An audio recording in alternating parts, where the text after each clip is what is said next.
Hey guys, before we kick everything off, we're super excited to say that this episode is sponsored by Squarespace. Heck yeah. Yeah, we're super stoked. Our very first sponsorship. Now let's get on with the show. Enjoy.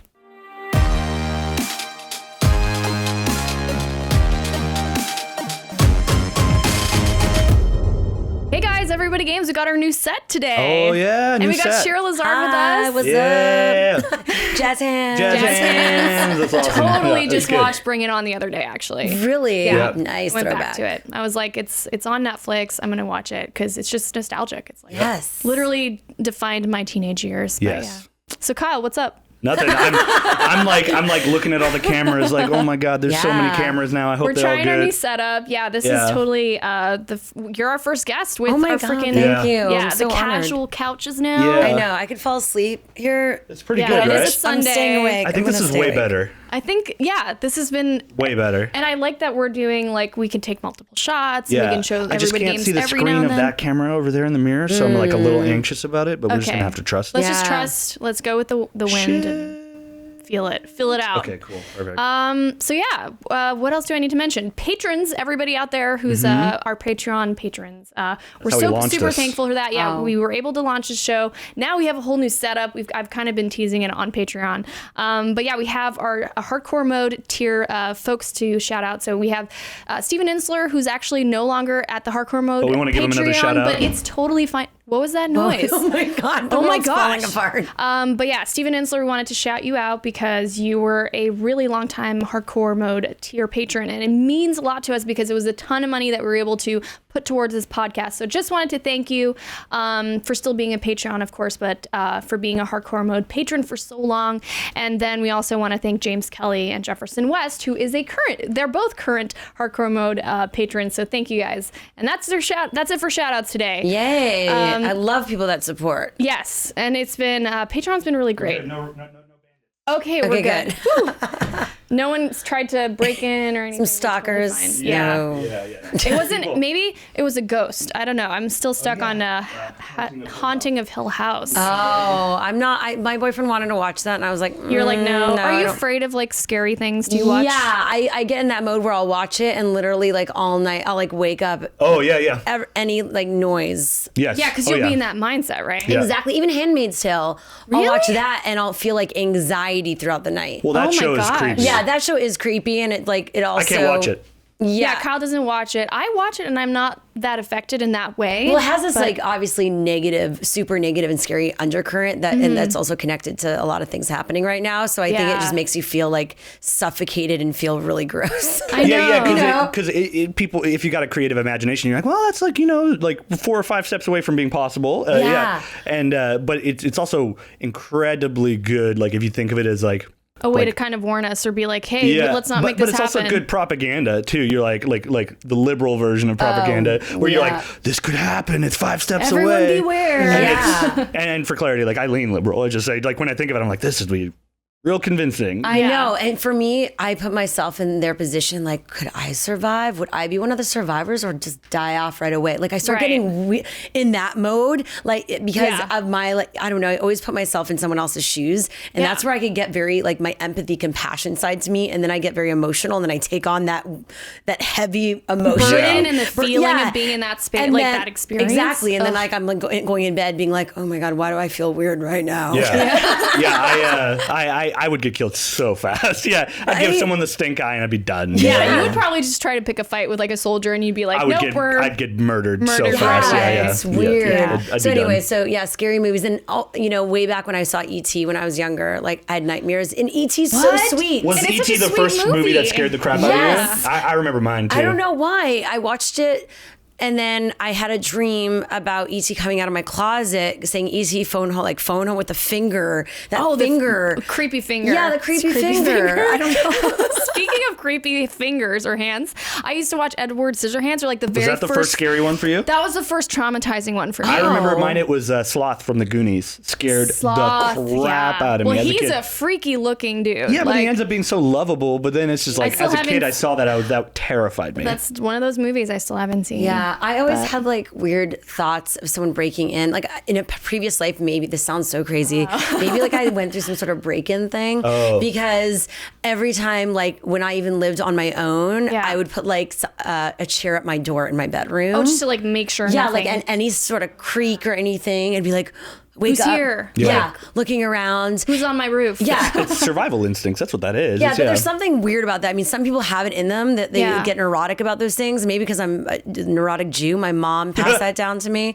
Like you didn't have an experience yourself. It's just something No, that I came feel like up there's out of the blue. Even when I Wow. was younger, my sister, I once woke up and I had a sister that was 8 years younger than me, and I heard in her nursery, she was a baby. And I heard noise, and I literally thought someone was kidnapping her. And I God. was in my head being like, okay, what am I going to say to this person if they come past my door? Do I tell them to like let her go?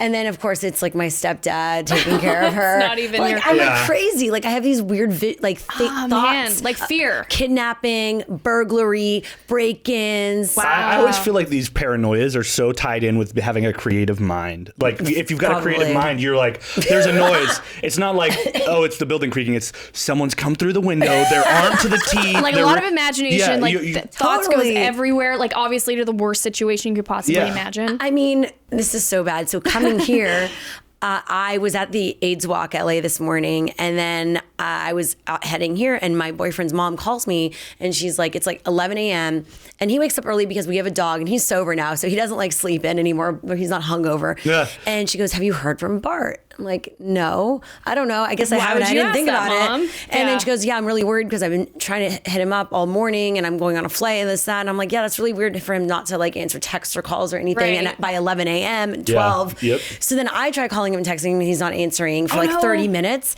And I actually got really scared. And like my co-host of my show and good friend Ryan, I called him, and he was actually jumped in a car and he was driving.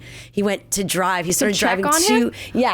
to our place. That's and a of good course, friend. then I started in my head circling. Like I actually started crying in my place, and like imagining like getting here and then getting a call. And like I was in my head thinking like, do you remember when you left him? Was he like it? Whoa. I got like in my head. All today. Started thinking like, This is really relatable for me. I started thinking like, oh, did he maybe like die in his sleep? Like I got really, can I swear? Yes. Yeah. I went really extreme, which is totally messed up, obviously. Yeah. And then he calls me from this random number, and he's like, "Oh yeah, I've been locked out for the past 3 hours. I left my phone, and the phone is connected to our door, and so Okay. we couldn't get in.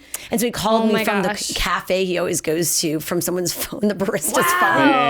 And so I go, But your instincts are right. Like something was clearly off. yeah, and I was like, we were all really worried about you. Like, I kind of like 30% of me thought you maybe died. And I was yeah. like, No. like, you know, Patton Oswalt, what happened to his wife?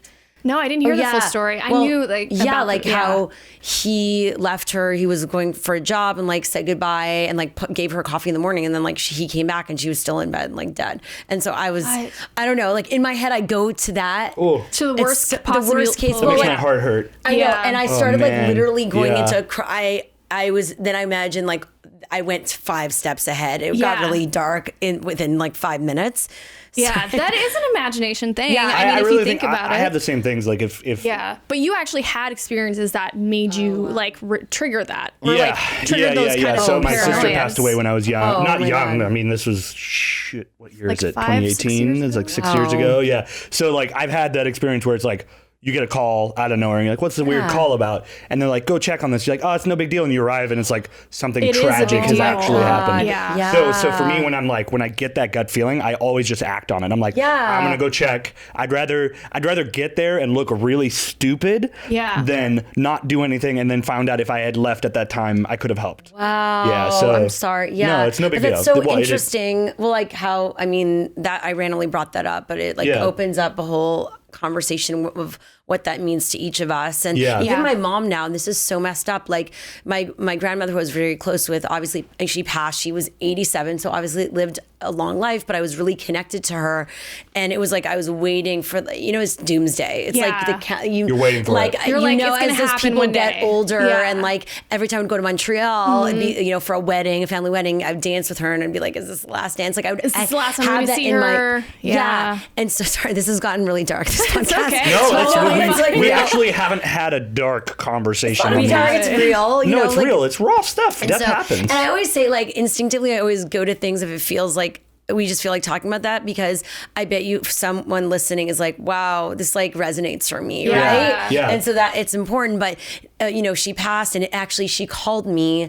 It happened on my birthday. No. My grandmother passed on my birthday, so I get a call from my mom hadn't called me all morning, and so finally I call her and I'm like, hey, is everything okay? And she tells me, and I was driving to brunch on my own, and I was like, oh my God. Gosh. But obviously, she was older.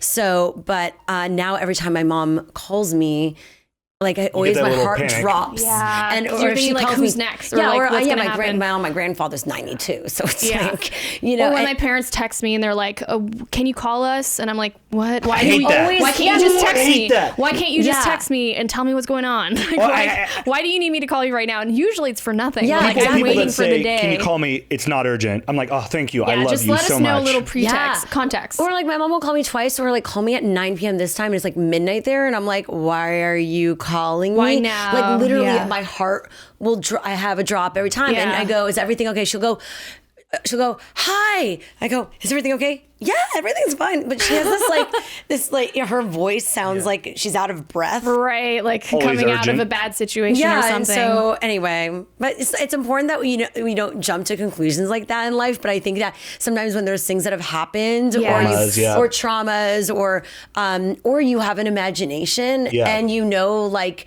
anything can happen at any point. I think when you're aware of how fleeting Life is. Yeah. and how fragile it is, yeah. that you like sometimes you go there really quick. Yeah. It really changed my whole perspective on things. Like in college, I was like in a fraternity. I would like party. I was like kind of like easygoing. I'm still pretty easygoing, but I didn't take anything seriously. Like if I hurt your feelings, I didn't care because it's whatever. But like after that stuff happened with my sister, it just completely changed everything. Like I started really caring about my impact and like, am I making the right decision?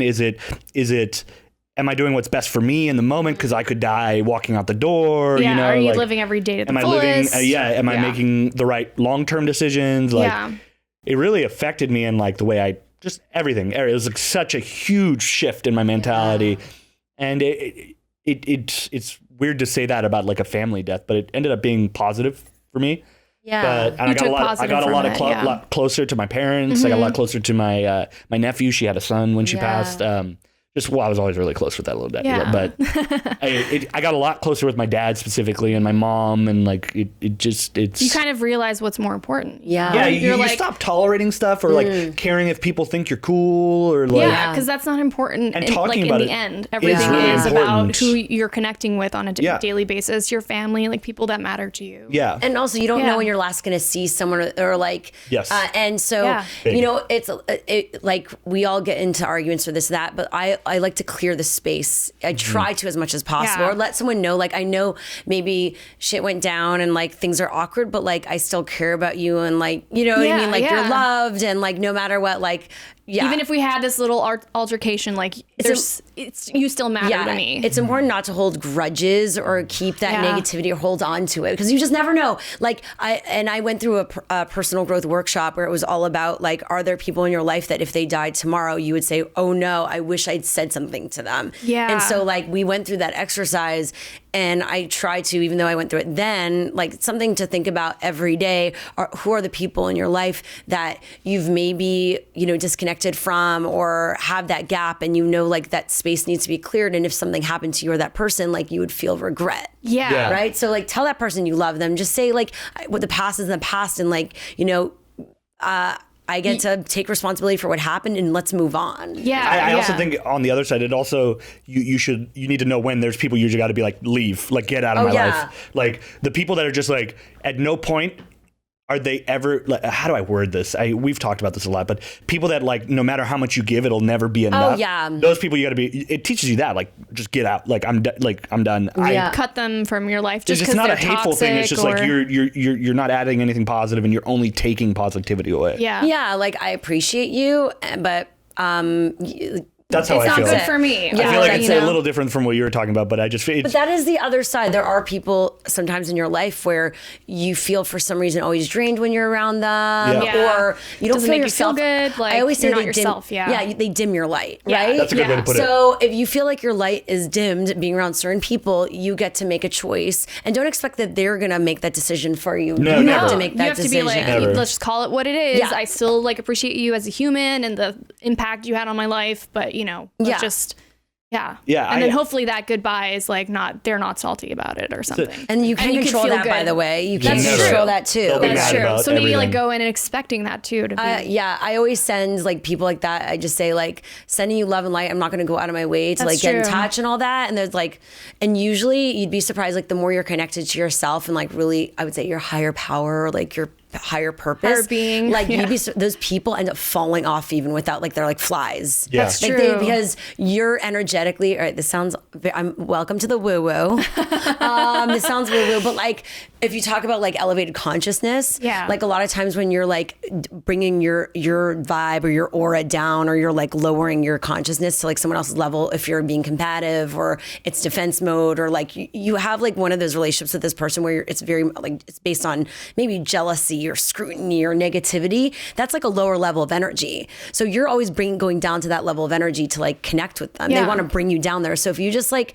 naturally are just like, no, keeping it simple, like don't even like feed into their BS. They're negative. Yeah. They'll end up just like dropping off. Out. Yeah. They drop. You'd be because you're not giving them any energy to feed off. So they're like, I'm moving on. Yeah. They can't. It's like the vampire. They're like, leeches.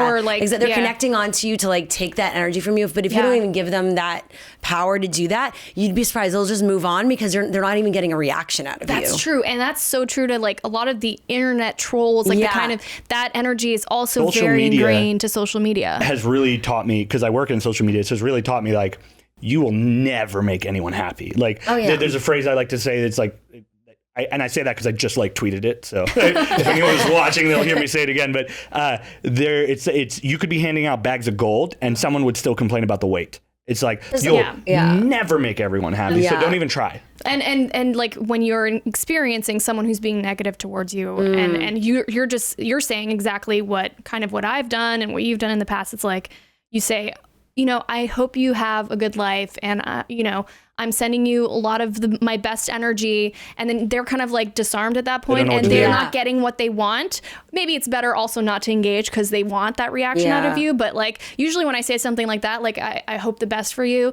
they're like, oh, and then they don't respond, or they like you said, drop off. Yeah. But it's also for us as creators, I think it's like it's a grind. It can be like ups and downs. Yeah. And so we tend to focus, and in general as humans, we tend to focus on what's not working in our lives versus what's working. Yeah. And so as creators as well, we'll focus on, there'll be a ton of positive comments and things that are working in our career and our life, but of course we'll focus on the trolls and the negative ones. So because creators inherently, sorry to interrupt you, but creators, I feel like inherently, no matter what, hate everything they create because it's never perfect. It's never what you had in your mind. It's a vision thing. I've never once been able to get something from my head out into either paper, camera, video. That's one for one. So I always look at them like, I should have changed that. Yeah, artists are their worst critics. So when the negative person comes in and points something out, you're like, oh, he's right. It feeds into that the little part negative of you. troll in me. But that's why I also I think get over that perfection. Like I always say, perfection is so overrated, and it's all about an evolution. Just keep putting one foot in front of the other. Because like that first video, improvement. That's because it's a step. Yeah, that first thing you're going to do. It's a brick that you're going to then add to that becomes a wall in a house. Like this podcast. And the first thing you did wasn't as good as the 10th one. Yeah. So like you have to realize that and let go of it, or else that could be debilitating. Yeah. And it actually will stop you from like moving forward if you're just trying to make everything perfect. Yeah. And Kyle's like constantly that feedback. I'm like, please keep talking. He's so right. Like you got to just get it out. Yeah. And when you give me that feedback, I can like center myself like, okay. And that's when I let it go. But it does take me a while to get out of that. Because you're naturally an artist. Yeah. I had this realization. It is debilitating in the way. And then when you finally clear my mind or like put it back in perspective for me. I'm like, oh, okay. And then the smoke everything away. that comes out after that is like, I'm so like happy and proud of it. And it's still fulfilling in a way, even though it's not exactly the way I had perfect, like, you know, You're an sometimes artist. you strangle yourself. You're like, oh, like Perfection strangles you. it does. It totally like you said, debilitates you. You're an artist, so I feel like there's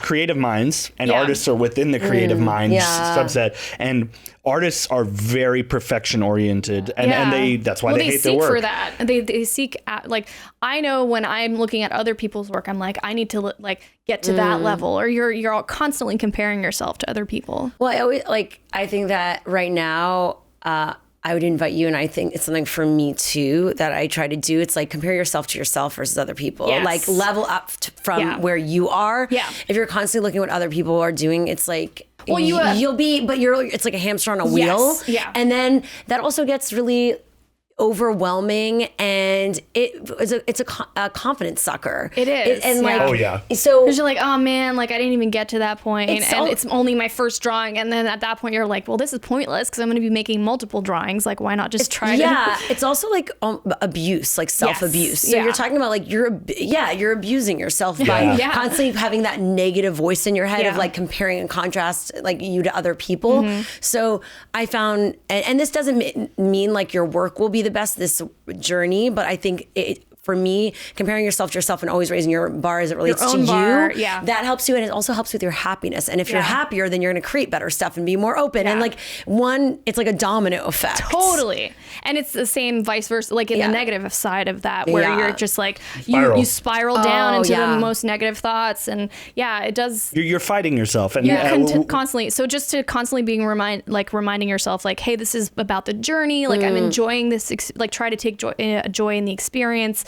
And then like, and I guess it's not saying that you shouldn't have, be inspired by other people. Oh yeah, there's a Like, difference. There is a difference to like looking at someone and Being being like, inspired wow, like versus I really competing. love what they did here, and I'm going to try to apply that. But like also take into consideration, like you might not get it the first time or even the 20th time. because the version you see is the one they've decided to put out. You haven't seen all the other work they made going into it. And also their journey of how they got there. Because guess what? They might be, a great product, but super unhappy and their life is falling apart. And it's like, I'm looking at how we can create things that are well-rounded and like create the best product and be our best selves. Like I'm trying to find the integration, the work-life integration right now. Yeah. And, create something for higher purpose and like media for impact. And I want to like be my best self in this lifetime. I want to create the most I can in this lifetime. Yeah. And not just create the most I can, like just bang stuff out like quantity, Right. but like how can I really, do something that I love and like that's part of my expression while also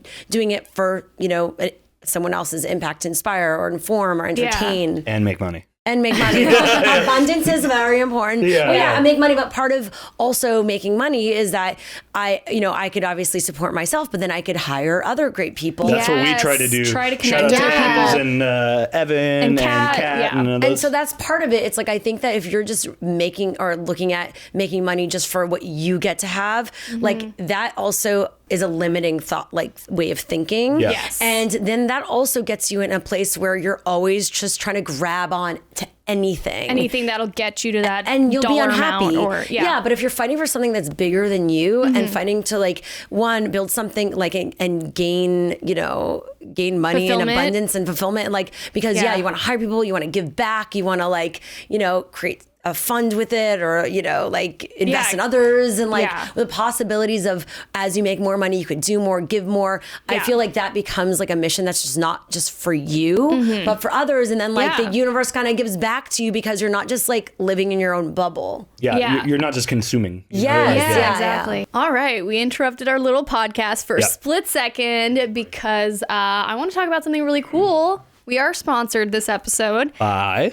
Squarespace. Heck yeah. That's right. And you know what I'm really proud of? This podcast, because first of all, we've evolved it officially as of this episode. The sponsorship really helps because we get to just redo the set and change how everything looks, really step it up a notch, and I think it looks a lot better for it. Yeah, and it's much more casual now, and we have couches, and we made it more of a one-on-one discussion with our guests, and so I'm really excited to see how that goes. But yeah, I'm proud that we just actually, stuck to it, and you were the one who kind of kicked me in the butt to be like, hey, we're going to make this thing. Oh, we're going the to do it podcast? regularly. Yeah. Yeah. Yep. And I'm so glad of what we've done so far, and like even the set that we had before this. And It's cute. It's cute now that this one's cute like logo.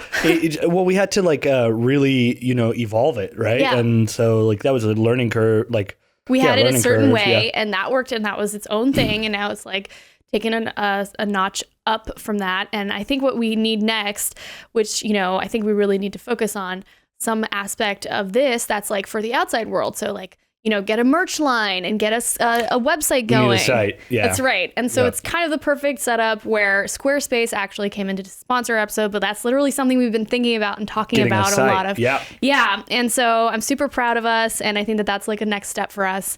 And if you guys didn't know, but Squarespace has some really great, designed websites that you can pick from. They're like templates that you can customize. Pretty plug and play, right? Plug and play, as much as plug and play as you want. Yeah. And they're all designed by some of the top tier website designers around the world. And so they're able to really make your site and make it a one-stop shop for everything, really, because you even have a merch store that you can launch if you want and have that be a part of your website. That's good. That's awesome. It's super awesome. And it's really easy to have your products and services up on there on the website. And Squarespace allows you to manage your products all through that one site. So your products, your orders, we have no excuse. We should definitely get started on getting some inventory and everything.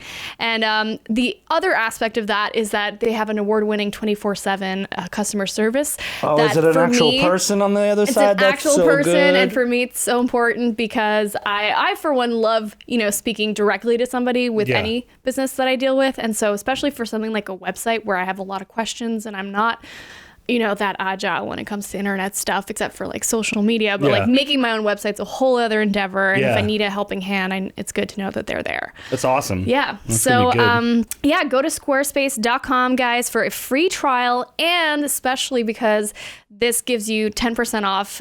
We provide 10% off when you are ready to launch your own website, whether that's like a creative endeavor of yours, a side gig, or you have your own podcast and you want to create a website and merch for it. Just put your and a opinions store up. for it. Yeah. You can do it right at squarespace.com. And if you go /everybody_games right after that, you get 10% off your very first purchase of a website, which is really cool. Make sure to do it. That's squarespace.com/EVERYBODY_GAMES. You nailed it. I nailed it. Nailed it. All right, now back to the show. Back to the show. I don't know, this idea, I think I'm kind of taking it back a couple of conversations, but like this idea of like comparing yourselves to other people and like being your own worst critic is like kind of you're just like fighting yourself. Yeah. And we were talking about those vampires, like the leeches. That's also fighting other people. And I feel like fighting and that stuff is counter to creativity. It's literally the opposite, the inverse. So they cancel each other out. And if you can stop doing that, you stop having to, you can create more freely, I think. Yeah, but then I also think of the other side and how artists are constantly at odds with each other. Like a lot of the bigger artists out there talk about how they had to struggle and like personal struggle as well as outward struggle, and how that helps with the creation process. So like there's also the other side to it, which I'm like, I do relate to that, because like there's days where I'm like super down about something, or like I'm having a very emotional, like painful experience, and that's when I like start writing songs or like things to like release that. So there is that sort of like, but I don't know if it's the same. This thinking though doesn't mean that like you're not going to ever feel those things. That's right?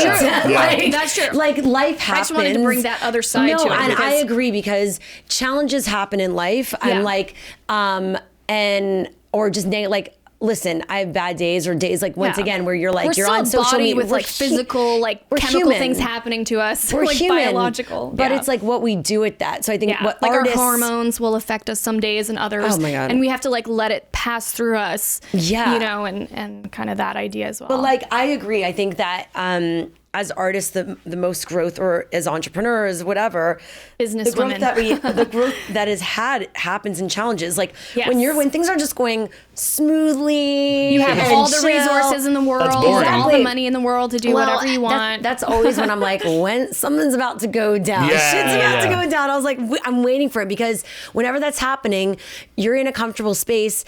Then you're not going to level up. You're not going to level up. Yeah. You're not going to you should always make your, it's like working out in some ways. I like the idea of leveling up too. Like even in video games, it's like you only level up if you're facing enemies or like challenges. There's a grind and like there's the challenges being met constantly. And your growth won't happen. And then you're not going to then maybe you'll be doing the show great. Or you were at IGN for how many years? 6 years. But you know what I mean? Like, but people have always stayed in comfortable jobs and like, great, maybe there's a decent salary. Maybe it's like, maybe safe. That's what you need. And it's only family matters to you more than the work stuff. But safety never allows you to, I would say, necessarily take that leap of faith with yourself. True. And like, once again, as humans, we're constantly evolving. So just because something worked like 10 years ago doesn't mean it works now. But because we're safe and it's comfortable and we know how to solve the problem. Yeah. Then it's like, we'll easily stay there. For you already. Exactly. And I was going to say, like, make your not your roof, but your ceiling, make your ceiling your floor. Yeah. Make your ceiling your floor constantly. Well, what you achieved is now the bar. So now your next bar is higher than exactly. that. Yeah, exactly. So I think it's really interesting, but definitely I'm an emotional crazy person. I mean, I like cry once a week and also I feel it. Like I let myself feel things because smart, that's good. Because then it bottles up and then guess what? It'll come out in other ways in a very dysfunctional way. Or and that's where painful towards other people. Exactly. That's where you're screaming at people in the car, you're screaming at your significant other, you're building resentment. What she does is she puts a bunch of nickels in a pillowcase and just beats me with it. That's Naomi. She just Naomi feels everything, and I get really. I'm sensitive too, but a lot of emotions. But it comes out with her. Like she'll watch something sad, like a sad commercial. Yeah. I'll look over and she's like, "Oh God," and I don't know. Or life will like throw things at me, and I'm like, "Oh God!" Like, and it does like it's a burden that you have to deal with, or like an emotional thing that hits you, and then like you said, you let it pass through you feel it, and it's a way. It's like that's why the grieving process is so important for people as well, because it's like you have to go through that in order to like move on and not have that be constantly like dragging you down daily. Grieving is interesting. Well, I'm just comparing it to that because it's it's an emotion that we have to process. All emotions, really, we should like take time and. But it's not always convenient when you're busy. The 5 steps, right, of grieving, or like bargaining, acceptance, denial, anger, or whatever it is. I think it's all the different. The final one. Yeah, I don't remember the final one. Acceptance. I think it is. I think the final one is acceptance. Once you finally moved on, or growth, or something. Yeah, but I think it's a balance. Like I feel like I've done a lot of work to be more vulnerable. I always thought I was pretty emotional and emotive, but I guess. I guess I wasn't in a way, like the compassion, empathy, like feeling or taking time to acknowledge things, and how once again, I keep myself busy, as we all do. Yeah. And so it's easy when something's not working in your life, instead of just sitting with it for a moment and accepting it and understanding it and feeling it. Yes. You're kind of like, no, go.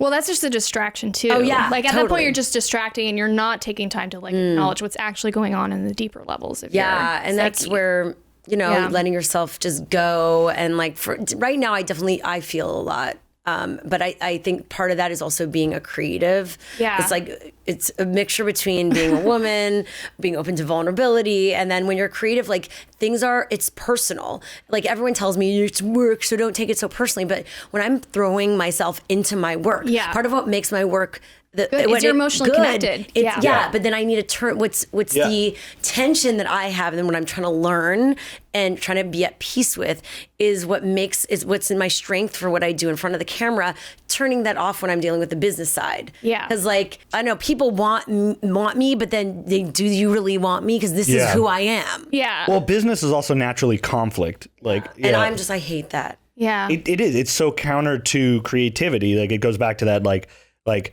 conflict and creativity are absolutely counter to each other. Always at odds, but it's why artists are always getting screwed by the business people. Like it's like that's a fact. They give their all to a company, and then it's and it's why you're also so invested in what you create. This is business. I forgot. Yeah. You're so invested in what you create because you put a little bit of your soul into it every time. People don't realize that, and like that's why when someone questions something or my integrity around something, I'm just like, ooh, that hurts. You, buddy. Because like yes, maybe the result or like the product isn't maybe what we all wanted, but like to question like that happens in terms of production always. Yeah. And so like it's just like a stab to the heart. Yeah. And it's not realizing that production and the kind of creative stuff that we work on is like, it's everyone, all the moving pieces are a result of that. It's not just because one person wasn't, like, blaming it on your integrity for one is completely backwards, because when you think about production, it's like all these moving pieces coming together, all these people coming together to make one thing. Production's and clockwork. you can't blame it on one thing. Like usually it's just,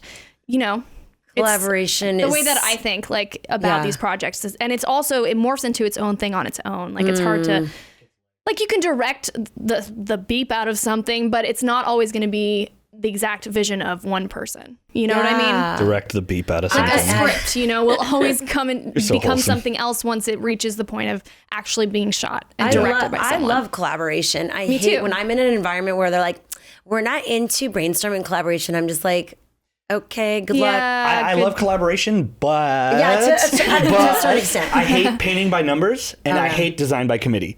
Oh yeah. Oh my God. Because people think collaborating, like a lot of times in corporate environments, they think collaborations means design by committee. And that is, you do not get art out of that. There's no art that comes out designed by committee. And that, unless it's like you get 3 artists that are on the same wavelength and they can create together, but designing by committee is, you just get the most watered down version of each person everything. has their role. Yeah, you kind of give them like, also another artistic thing. I feel like artists thrive when you say like, here's your borders, create within the borders. It's like painting in a frame. Yeah. You're like, fill this space with your art. Yeah. And if you can get an artist, you say, here, this is your corner, this is your corner, this is your corner, this is your corner. Let's make sure it all works together. Oh, yeah. I feel like I at like least. that. Yeah. Yeah, because it's like I manage a lot of people and I produce a lot, and so it's like I go to my video editor. I'm like, hey, this is kind of like what I want you to do, but you do it your way. There's your creativity. There's nothing I can think of that's going to be what you create. And like with a cinematographer or someone who's shooting, like that person, that's their art. You know what you do? You just give them the canvas, you give them the brush, you be like, hey, make it for me. Like Yeah, when you force people to leave their instincts on the table, like this is what recently I've been working on a project where they want our thoughts on something, but they don't. And so I was like, I can't give direction to this or create something right now. Actually, I'm totally feeling like disconnected from the creation because I have basically been told that my instincts aren't like you there. can't trust them I for this can't trust project. my instincts, Yeah. and they don't exist in this project. Yeah. So that kind of like takes everything off. Debilitates. Yeah, it's debilitating. I love that word that we've been using. Debilitating. Very debilitating. Yeah. But yeah, it's just so weird because then Sorry, I keep getting up, guys. No, it's fine. Like recently, I feel like the past 2 years, like the stuff that I've created that has created the most, I guess, impact or response has been when I led with my instinct. Yeah. And so it's strange when after being in this business for 15 years, you're like, okay, finally I'm getting in a flow. I get this one and I'm stepping up into my power, owning it. Yeah. And then when you're put in a position where they're like, yeah, we don't want to do that. And even if you tell us what you think, like that's not really what we want to do. So you're like, I don't know where my place is in this. Yeah. Or like help direct me. Like at that point it's but it's At also that point, you dealing need with collaboration people, because I'm like, okay, well then can we at least like work together on this? Because I'm having a bit, if you're not going to like go in the direction where I think we should go, then what am I left with? yeah, Like where? it's how hard for can me I to give help notes you? or how I Help can't me help you. help me. Yeah, so that's been an interesting, and usually I fight for things, to be honest. Like I'm a fighter, Good. Were you always like that? typically like I have a hard time if I think about something and it's like in me, it's like that voice. You're like, and for me, I know that voice isn't like a voice that ruins things. It's more a voice that's trying to grow things. And I've come to like trust that voice. Good. So once again, when you start being in environments where people are making you question that voice, it makes me question if the environment is the right place. Yeah. Well, and maybe it's just not a good fit too. I know, like, yeah. There are certain, like, everyone has their own little, like, group of people or type of people that, like, connect, you know, on your level or on, you know. Or environments or companies. Like, that goes That's back, true. like, you don't even need to be mentality, in this, like, culture. Yeah. in this industry. And, like, for people listening, like, you don't need to be in entertainment to feel this way, where you're somewhere and you either, like, are understood and they care for your growth and or they don't. And it's like That's very true. obvious when you're in one type of environment or the other. Yeah. And do you think that that's like a lack of, like, no evolution on their part, or it's just like a I different mentality? I think a bit of both. I think every company these days says they want to evolve and they have no choice, but at the same time, they don't get that it's not just about the product, it's how they treat people behind the scenes. Yes. Yeah. So like that's the thing. That's why we were talking about how we want to give other people like a nice life or like an experience that they won't forget or something. Like you want to give back, you want to spread out that positive. And I think as someone who I have employees and like I'm learning how to be a better boss and leader and you start realizing that, you know, taking care of people's well-being, mental health is so important. Like obviously there's people that are just complaining and being annoying. And you're like, okay, maybe this isn't the right environment if you're not going to hustle. But like in the end, you have to listen because like if people are saying things and there's a lot of people, if there's a lot of people saying those things, there's probably some truth. Yeah. And as a boss, as someone that's like the captain of the ship, if you're just going to ignore those things and be like, well, that's just you guys, like, I'm sorry. No, then I always say how you do anything is how you do everything. So, so like for someone who's like in a leadership position and they're treating one person a certain way and everyone's like, I'm surprised they're not typically like that. $1 million are doing that to other people. And that's like, I'm sorry. Like, and that's why we have to, as team members or as a society, like if we see a red flag or we see someone that's treating someone not properly, like it's a sign. It's a red flag. But it's a tough situation when you're also in a corporate environment. But like, we need to start standing up and like saying things because they're not treating you that way, maybe because like they feel a connection to you or like they like how you dress or something very similar. There could be some sort of like bias of some sort. But could be anything. But anything, I think that we all need to be aware of our place in that and like making sure that we're creating environments that continue to evolve all of us, our society and our community, us culturally. And like, you know, with all these movements happening, we can either be part of the change or part of the problem. And part of the problem is also being in silence when you're watching and not seeing things happen. When you see something's wrong. Is complicit. Basically silence is consent. Basically, when you're being silent about it, you're consenting it to the It's still an opinion. Like you might be afraid to voice that. Sitting on the fence is still an opinion. You're still taking a stance. Exactly. And so it's not just like a lot of things to think about as we're, you know, creating. We're all creating and we're working with people that are big companies or we're creating our own companies to do things. I managed a lot of people, but like mental health, I'm like, you need time off? Take it. Like you're like you coming in and grinding and suffering and just like bearing through everything is gonna not create a good product. You're not gonna be at your best in any form. And you being open as a person too, like that invites them to be like, oh, here's my ideas, or like feel more comfortable to talk to you. People are there for the wrong reasons or to put up walls or because they're not okay with themselves or whatever. Yeah, that can create a really bad. You can't work in a creative space and not have those people to be like in leadership positions and to speak out about people like that as well. I mean, I had a breakdown at work like 2 weeks ago where it was like with this one company for the past year, I felt just like my boundaries were constantly being pushed. Yeah. And I'm like one of those where I'm like, it's a good paycheck. And so I'm like, let's see how much I can take of this. Right. And like how much of my self-worth will be just cut to like sucked dry. And finally got to the point where I had like, there was a woman in the office. So I guess I felt a bit more safe because I was dealing with more men. Yeah. And finally I just let it all out. And she was like, well, I want you to feel obviously comfortable in this, that. And there was a part of me that felt very uncomfortable. Like, I'm sorry. Like I was apologetic for how you were feeling, which is weird because I felt these two sides. I felt there's power and vulnerability, and we keep being told that these days, right? The buzzwords. Yeah. But then you also feel like, oh shoot, I just opened up a weakness. Mm-hmm. And they could use that against me and like all that. And I'm just like this. And then that also was like, this is dysfunctional to feel like I can't go there.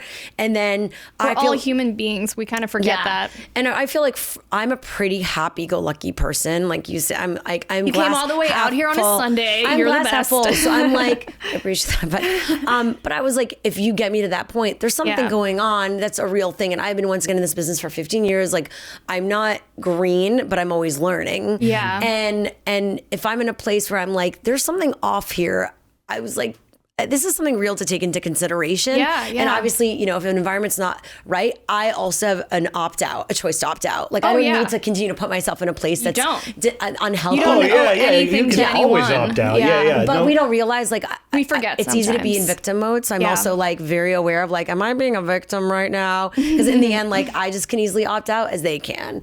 Yeah. But so that's been an interesting experience. And like she even said, she's like, she now is like a bit of an intermediary between me and like some of the men. But it's amazing to see. I don't know. It's just been interesting with all these movements to see like how some things change and some things don't. And still there will be people that will do like such obvious things that you're like, you know, what age we're in. Yeah. Have you not been paying attention? Yeah. And self-reflecting too. Like, and if people who haven't looked inward at like, oh, what's wrong here with me? Or like, is there, what's my part in this? Yeah. Like, how did I mess this up? Exactly. And like taking ownership over. Yeah. And I get it if like you want to kick me out of a company or this, that. And so you want to push me to the edge. But like, once again, you realize the world we're in right now, right? Yeah. And like, you realize the repercussions of doing that. And so to anyone, even. It's very interesting to me then like to be on and that side. And it gives me more empathy for now as an employer myself when I see or feel someone else is in that experiencing position. something. Yeah. Well, I mean, it's a lot of. I mean, it happens a lot. We say like it's obvious. You realize what situation you're in, but it's the same when people commit crimes. Be like, you know, you're going to get caught. Why are you doing it? Like people are always like, oh, that's crazy. That's happening. That'll never happen to me. Oh, that's crazy that person's getting caught. I'll never get caught. That's crazy. Like that. Yeah. That's why they do it. They're like, they're going to do it because they've gotten away with it up until that point. So they'll just keep doing it. And that's why having a voice and speaking out about it to correct that behavior or like that. You used to get mad at me for that. Not mad, but you'd always be like, why are you doing that? Why are you saying that? I'm like, no, they need to know what they're doing is wrong because they'll keep doing it. Yeah. And someone else is going to deal. You're also protecting whoever they're going to do that to down the road. Yeah. Like. I give you credit though, because as women, I feel like even still, I say that and I said it to this woman, but I still have a hard time doing it. Sometimes speaking up to men in that way. Well, it's a lot easier for me to speak out because I'm 6'4", 225. Yeah.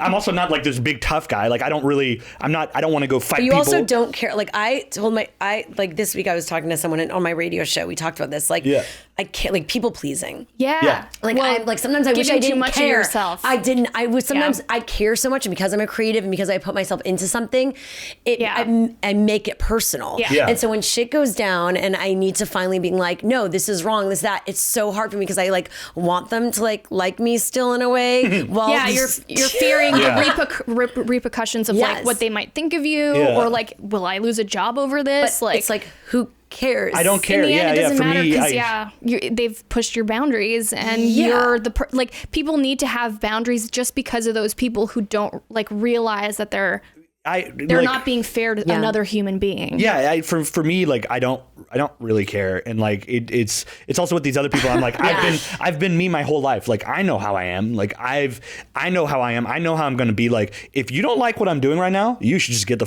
off the boat. Like I love this perspective. I find as women we're taught to please. You felt like you could be that way. Up until meeting him, no. And then he gave you more. Now I'm learning slowly, and because it's like the extremes, right? Like you're an extreme, like you're a doormat, or you're the person who doesn't let anything bad happen to them. And so I had to find my middle ground, which is like once you came into my life, once I started doing therapy, like those things kind of helped me push me, like have my own voice first. That was like the first step, and then like be able to speak it, and then now to apply it into like actual real life situations. And his feedback, like constantly like and talking about your experiences, like I'm learning more and more to like find what my boundaries are and to have a voice in those situations and not to be afraid of that.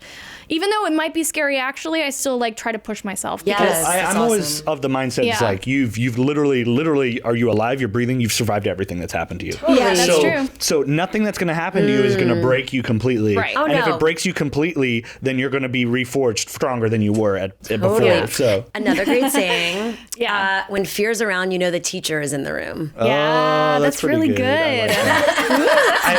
I like how I wonder like this episode has been very like deep. Like we've gone in. We're 45 minutes in. Is it? I think it's the nature of you being here, but also like this is way more conversational. I love this it. set. I I do want to get to like kind of like your who is this story. person? No, I know 45 people already minutes know into you. it. Yeah. And I'm sorry if my stomach starts rumbling. Like I too, it's hungry. No, I rumbling. ate though, but I'm like, because I went out last night and I didn't even drink that much. I had 2 drinks at dinner. And then a drink at this concert, and then another drink. 4 drinks. But now I am Over a long period. I'm honest about I'm 35, and I'm like 4 drinks, and you're hungover. Yeah. And like you feel, and then like no sleep, and like Yeah. I have that stomach. Like I ate this morning, and I even before I had like egg white stuff at like Starbucks, and still my stomach is like, feed me more. I need more I grease. need more and energy. stuff. Well, you need to replenish what the alcohol took from you. Probably. I'm definitely Lack of hungry. sleep. I'm hungry right Yeah, now. we maybe can eat after this. Go get some Chipotle or something. Last night we went out for my birthday. We went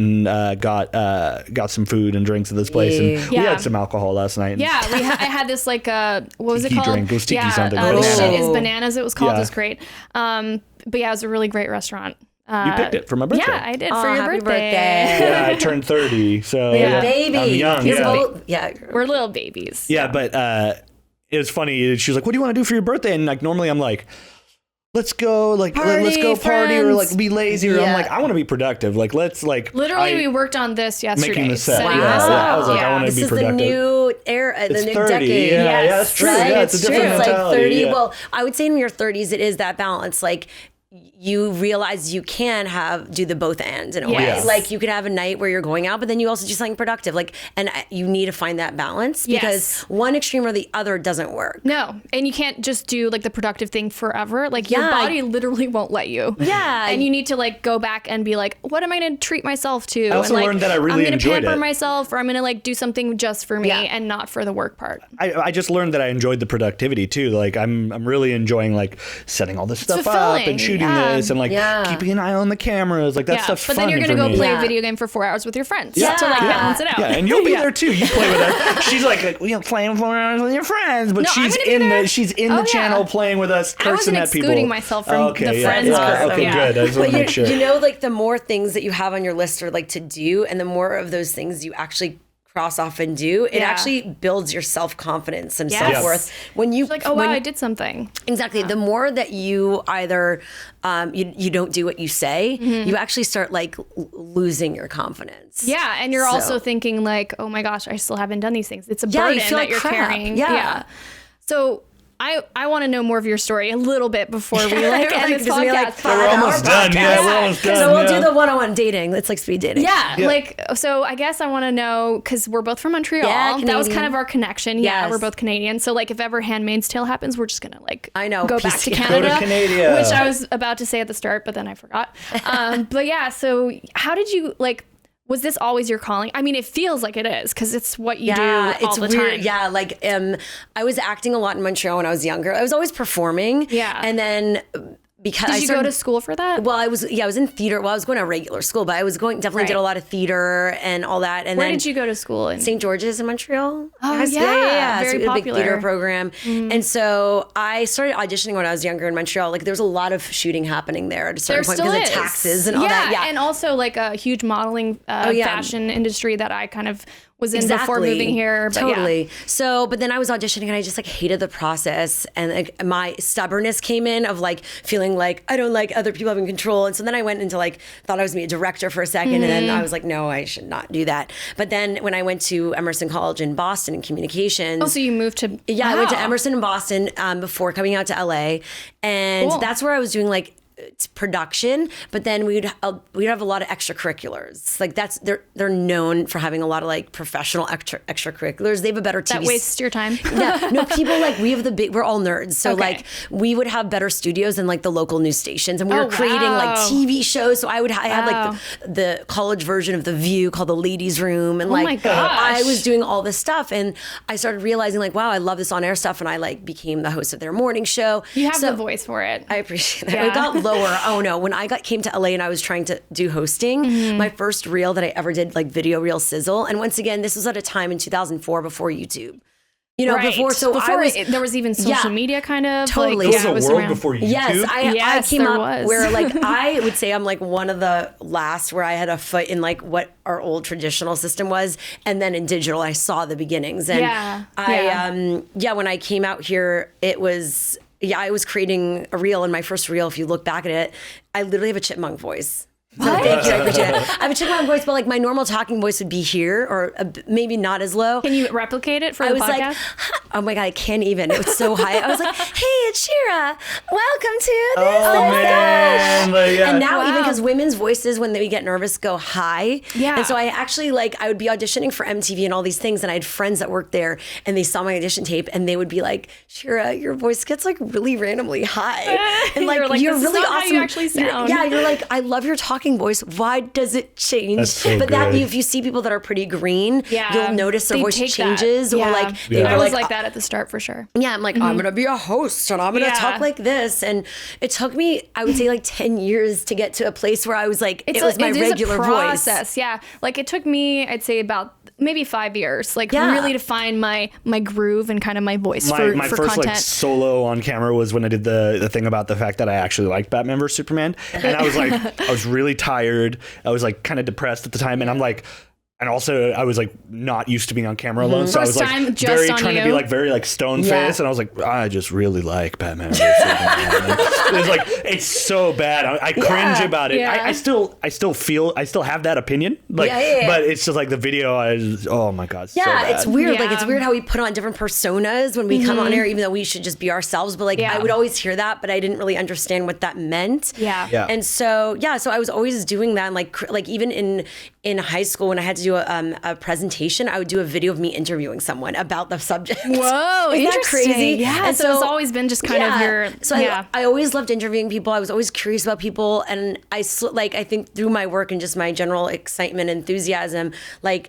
I loved the fact that through my work, I got to meet new people every day. And like, I ended up being a degree separated from like anything and everyone. And if anyone needed anything, I'd be like, oh yeah, I know that person that could do this. I know. Yeah, you're connected. Yeah, I'm a connector. And because of my work, I continue to build my network in a way. And so, you know, what's trending when we started, which is a site that I own. It's like a company that I own. Like, wow. 2011. Yeah. So I was working with CBS News as a vlogger. I was like their first vlogger. What a great brand name, by the way. I know, we bought it. It was like a fashion site, obviously, at the time. And for me, it's like, I wasn't a tech reporter. Like that's the thing, is we all know, and like you were in the tech video game space. Yeah. For me, I was always thrown in there because I like loved the community, but I was like, no, I don't know about the specs. I don't know about these things, but I love the culture and I love like the human interest stories around it and like how it's changing our lives. And so when I would pitch myself to like news outlets or places, they just didn't get it. I was like, I want to cover digital culture. And because I was doing a lot of celebrity stuff in LA at the time. And this was a time where like Ashton Kutcher was just hitting like 1 million Twitter followers. And it was this gap was happening, or we were bridging the gap between like Silicon Valley and LA. And this was in 2000 and maybe like 6. Yeah. And I had been doing a lot of video stuff and digital stuff in LA. And so a lot of these companies that were starting to get into it, that had done traditional entertainment, were coming to me because like I became this go-to for like digital video in LA. Yeah. And so I wasn't like the tech person, but I was like, hey, you could do the live stream. You understood the content and how to conduct space. it. Yeah. And I understood how to speak to the more of a mainstream audience and to work with like traditional celebs doing it. Yeah. And so, so I started with training in 2011 and like... I remember that was so cool. Like I remember seeing that on YouTube and being like, oh, this is like the future of digital content. Like more stuff like this, like actually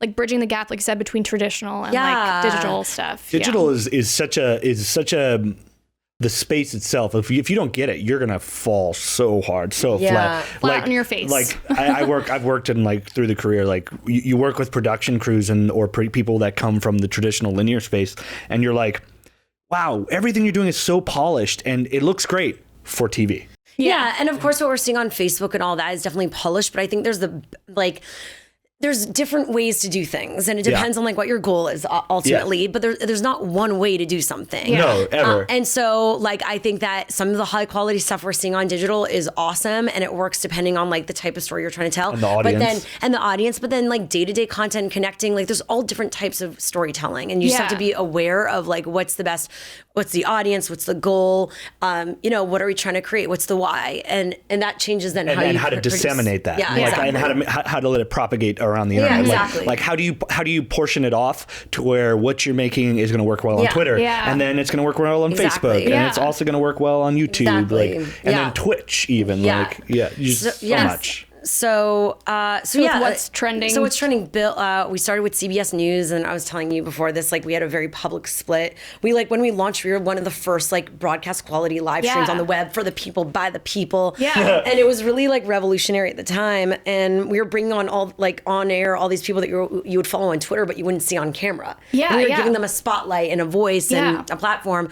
And then we had a staffer that tweeted that Steve Jobs died.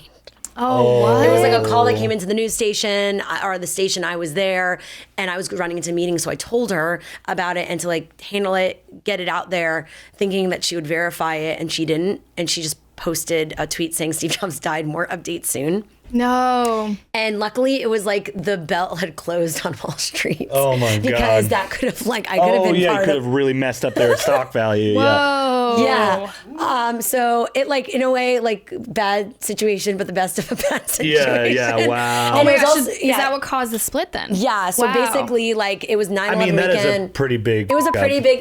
But then I thought, we just fire her because she was also an employee of theirs. She was like a co-employee. But then basically it became no, it was what's trending with Shira Lazar at the time. And then after that, it was, for me, I was like, if we continue, I want this to be what's trending. I'm a big part of it. I'm the CEO. I'm the main. It's your brand. It's my brand, but it can't. It's not just me. But in the end, it is me. I take account. But it's the company you built. Yeah. So after that, it was when that went down, oh my God, then they told us to delete it and then tweet something else. And then we ended up having a meeting right after that. And when I say the kingdom, it wasn't even a kingdom at that point. It was just a decent house that we had built that we had bought it was when you save up for years and finally buy the house of your dreams and basically the whole made on sand. Exactly. Just, crumbled. Yeah. So we were about to sign. Yeah. We were about to sign another possibly a 7-figure deal. I had a billboard in Times Square. Oh my God, Shira. It was and then literally when I say overnight, it was a nightmare. And we were told not to talk to the press. It was 9/11 weekend. And we're okay, there's bigger fish to fry here.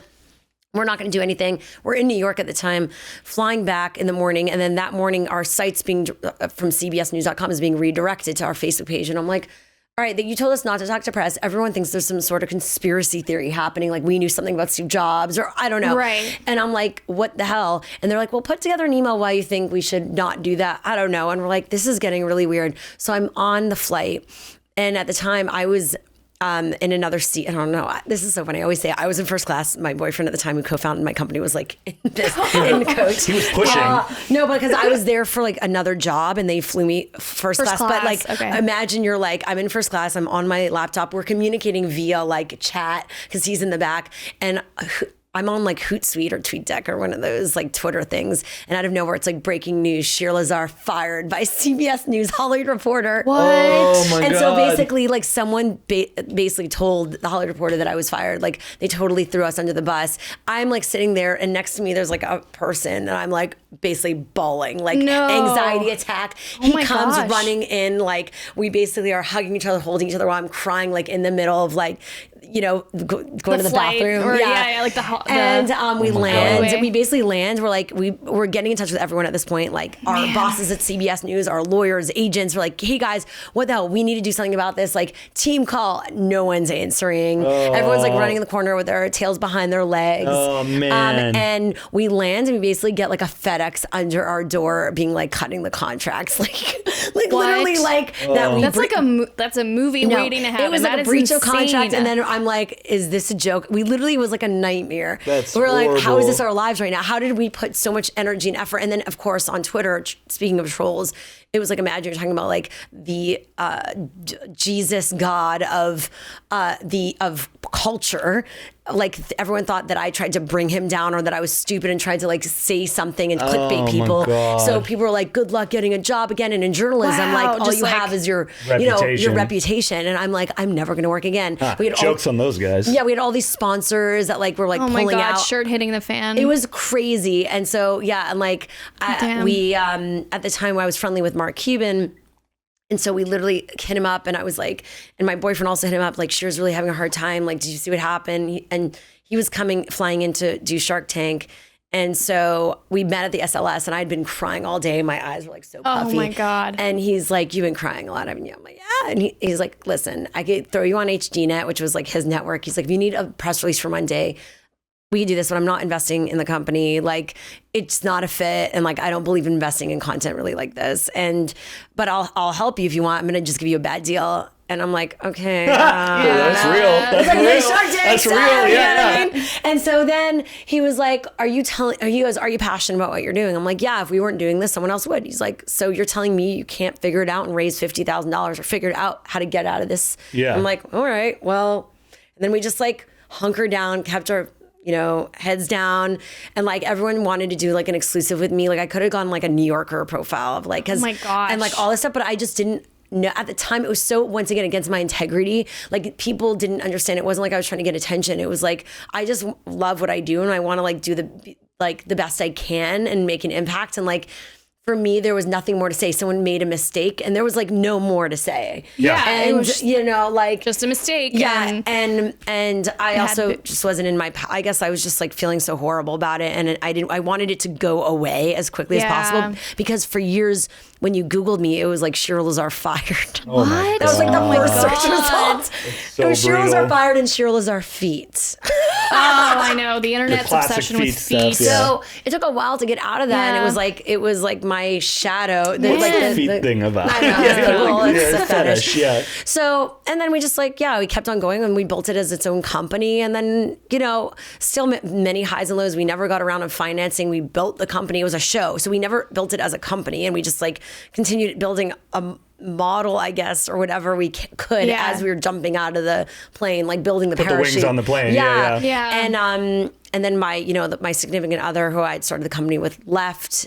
And I had to like, basically at that point, I stepped in as CEO, and the people who had given us some money, like a seed round, was like really excited. And then they just decided to not help at all. And I just had this whole thing and overhead and debt, and it was like, and I went under the hood, and like I found out our accounting was all messed up. We basically went bankrupt almost. And then I got us out of it. And then there's still ups and downs, but like, it's been a crazy ride, and a lot of growth, it sounds like. Yeah, and that also pushed me into like really working on myself, because it got to a place where I definitely was so, and I think we could all, as creatives, we can all relate to this, like where you're building something and it becomes who you are, and you attach so much to it. Yeah. And so as I realized that it might fail, it almost was like, that doesn't mean I'm a failure. No. And so I had to really like go deep and be like, so at this point you can let it go. And if it like, it's all good, you're going to be okay. And then that's when I went through a lot of that, like looking deeper and figuring out what's my why and having fun again, because I realized like, this wasn't why I started what I started. And I was like overall like a fun person and enjoy what I do. And I was like, stopped being fun. And I stopped enjoying myself. And I'm like, if I'm not enjoying myself, like what's the point, and how is anyone else supposed to connect with what I'm creating? Yeah. And so that led me to, I guess, where I am now, where like it was like a 2-year personal growth journey where I got my company, like the company, out of like, that place, and then also got myself out of that place to really, then express myself more and like, create what I want to create with like an underlying theme and intention, which is like creating for impact. And yes, that means I still talk about memes and stupid stuff and like, you know what I mean? Stuff. Controversial and stories, fun, but like, I talk about the Kardashians sometimes, but like, I think that when you're like, you have an intention behind everything, like you start going on a new path. Yeah. And I started working on my personal brand more. And then we started getting other deals, launched a Facebook Live show with this other company. What's the show? It's called Circle Pop Live. We'll see how long it lasts. Nice. No, I think I've been watching it. I think I've been seeing it in my feed for sure. Yeah, so just follow Shira Lazar for everything. But then also more, and I know we're like about to wrap up, but like more recently got the opportunity to launch a daily radio show with a huge company. You were talking about that. The station, it's a new station called Out Now. So it's a station that's like music and talk through the LGBTQ lens. Out Now. Yeah, I've seen some of their... So there's been promotions, and then also like the company that owns K-Rock, which is like a long-running rock station here in LA and AMP. And it basically competes against iHeartRadio. It's like radio.com. Oh, wow. I mean, the two there's no powerhouses. competition, but like Yeah. the two powerhouses. So I'm on the radio.com side. And what's crazy is like literally I got hired to be myself. And like I have my best friend who I met through this Facebook Live show. He was my co-host there. I brought him onto this show. He's part of the community. He's gay, and I'm an ally, but I'm open, you know. Yeah. I'm like, you know, I'm open. I think women are beautiful. I'm like, you know? Yeah. So Definitely. I definitely girl crush, you know, myself. Oh my gosh. Hello. Yeah, same. So, but like we talk about pop culture, current events, our lives, like, you know, issues happening in the community, but it's real talk. Yeah. And it's called Let's Go There with Shira Which I and love, Ryan. 'cause, It's daily 4 to 7 p.m. Pacific. So you can listen at Out Now. What is it? OutNowRadio.com/listen. And we're Nice. also on the FM dial on HD too. So we're expanding to like, we're already in like 8 to 10 cities. Oh my Wow, that's gosh. cool. It's growing, and it's Congrats. just the That's first awesome. month. So I'm just so excited because like one, it's all about diversity and inclusion and living and speaking your truth. And I finally feel like I've gotten to this place where that's what I want to do with my life, and that's who I Yeah. want to be. And it's like I feel like I manifested that in terms of like this place. You did. And you came from like a roller coaster ride of an experience and like of not grew being something- myself. Of like feeling like I was always trying to get people to understand me and understand my voice, and like I was fitting myself into what they wanted. And I find this journey has like finally landed me into a place where I'm still learning. Like I'm always scratching the surface. I feel like I'm always at the beginning, but more into a place of like being true to my word. And that's where, when I do feel that tension somewhere in an environment, I'm like, I know places where I feel loved and heard. And so I don't need to be in these other places where I'm not. Yeah, It's you not can worth cut it. it Exactly, away. yeah. Life is short. Yeah. Life is Yeah. short. And like all of us are here for a reason and to do something. And it's like the more if you stay in places that don't, like, once again, dim your light or don't allow yourself to amplify that, then you're almost like wasting your gift. Yeah. There you go. That was my I like love that. it. That wraps it up 411. perfectly, It's a good actually, wrap, because yeah. like we are all trying to, you know, fill up our lives with things that we Yeah. love, and like we want to not have people try to, because that's an important part of life too. Like we don't want people taking away our light or like the things that make us happy. Yeah. Like no, and we you have a know, responsibility we owe it to in that. ourselves. Oh, listen, and it's like important to know that we get to have a choice. Like, you know, it's important to call yourself out when you're being a bit of like a victim in a scenario. And in the end, we have so many freedoms right now. Yeah. And like there are limitations in our lives, but we have like the freedom to choose if we're going to either stay in that situation or move on. And see what else, even if we're not sure where that might lead or the path's not there. It's like, take the leap of faith and like the bridge will come. There will be an Yeah. adventure to be had. There'll be pillows down there. Yeah, you know? exactly. Pillows down there, yeah. Comfy pillows. That's what I think about it. Big old fluffy pillows. Yeah. Oh my gosh. Thank you so much for coming on. I love This it. was I'm hanging. awesome. This I'm has having been fun. like, was yeah, awesome. so many people I'm hoping you guys listening are going to take like so much away from this, because it's definitely like we've gone deep into something that we haven't done yet for the podcast. This is what I really like about the podcast. And it's more is about that, like the creative side of what we do and like the experiences we have dealing constantly with the pushback of like a business mentality, and then, you know, even the interpersonal like struggle. Yep. struggle Yeah. or like thought process that we go through. And man, this is so good. It is really good. Yeah. Thanks for coming out here on a Thanks for Sunday. having Appreciate it. Oh my gosh. Hopefully it's food Everyone after check this. out Shira. What? I said hopefully there's food I'm gonna, after yeah, this. we're gonna definitely probably gonna go get home. food. I feel bad. I literally left, my boyfriend there, and luckily he got back into our place. Yeah. So probably gonna go and then have Crazy a massage. morning for you. Crazy Yeah. day for It's you. been fun Weekend. though. This is what life's about. This is Living. fun. I know what I can say is like, even if you're tired or you're this, that, like you're living fully. Hopefully you're not tired Yeah. because you're draining yourself, Yeah. and hopefully you're not depressed and you're anxious. And if you are, you are not alone. You're and not alone, and Please it's- know there's support out there. Yes. But I would invite you to be tired by living and not Yes. by not living. That's right. Yeah, like that's the most fulfillment you're going to get out of every day, and to come home and be like, now I'm really tired and now I need to pass out because I've had a crazy whirlwind experience in my Exactly. life and stuff like that. Yeah. Yeah. Cool. So No, that's okay. Was everything good for the setup? Yeah, no, it's been good. It's just for some reason that camera turns off every now and then. Oh, yeah. We'll figure it out. Doing Yeah, that makes thing. sense. We'll figure it out. But thank you so much again. And guys, if you want to follow Shira Lazar, what's the handles? Just Shira Lazar? At Shira Lazar, SHIRA, everywhere. Amazing. And What's Trending and outnowradio.com. Oh my Perfect. gosh. I can't. And thank you so much for telling your story and sharing that with us. I love this. I think this is probably one of the best we've done. Yeah. It's been really insightful. Yeah. No, it's been great. And for our new setup and everything too, it's like kind of the perfect introduction to. I think of it like a new season. Yeah, we broke it Definitely in. is. Yeah, we broke it in. Hopefully that couch too. Yeah, we're setting up the good vibes. We're giving you good energy. Yeah, exactly. And guys, if you want to follow us, of course, we are pretty much on every podcast platform.